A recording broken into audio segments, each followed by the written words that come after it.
ઓમ નમઃ શિવાય। મારું નામ છે વૈશાલી પુરોહિત છે। હું સાવલી નગરમાં 135 વિધાનસભામાં હું રહું છું અને મારો વોર્ડમાં હું મહિલા મોરચા મહામંત્રી છું અહીંની।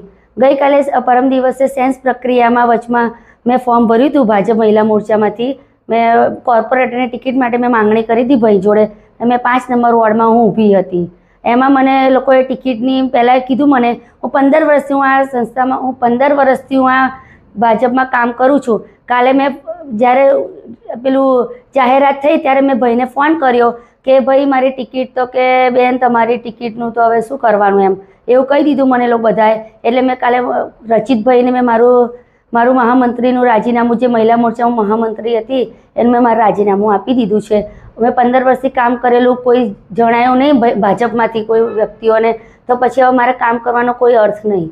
અને જે બહેનો નથી આવતી જે બહેનો મિટિંગ જ નથી ભરતી એકે વખત કોઈ દિવસ એ બહેનોને તમે જોઈ છે? મોનાલી બહેનને તમે શાહને જોયા છે કે કોઈ બી વ્યક્તિ હોય કોઈ બી વોર્ડમાં તમે એમ તો સેન્સ પ્રક્રિયામાં એવું કહો છો તમે લોકો કે તમારે જે વોર્ડમાં હોય એમાં જ તમે ચૂંટણી લડો તો પછી અલગ અલગ ચૂંટણી 5 નંબરવાળા 6માં જતા રહ્યા 6 વાળા 5માં આવી ગયા।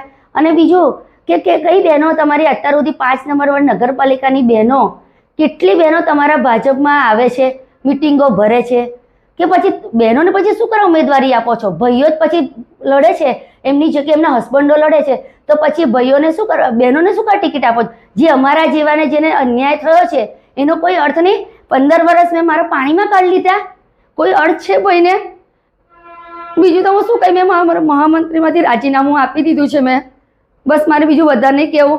હવે ભાઈને બી કહું કે હું બસ તમારે બી રામ રામ છે તમને બી હવે તમારે હવે ભાજપમાં મારે કામ કરવું નથી બસ મારું ઘર સંસાર જોઈ। મારા હસબન્ડ બી બોલતા હતા મને કહેતા 15 વર્ષ સુધી તું દોડતી હતી પ્રમુખ કહેતા હતા કે આવી જાઓ વૈશાલીબેન મિટિંગ ભરવા તો તું રાત દાડો ખાધા પીધા વગર ત્યાં દોડીશું આટલું તો તમે મારું શું જોયું ભાઈ? કશું જોયું નહીં તમે? મારી મહેનત કોઈ જોઈ નહીં તમને? મારી મહેનત કોઈ દેખાય નહીં તમને? બસ ઓમ નમઃ શિવાય।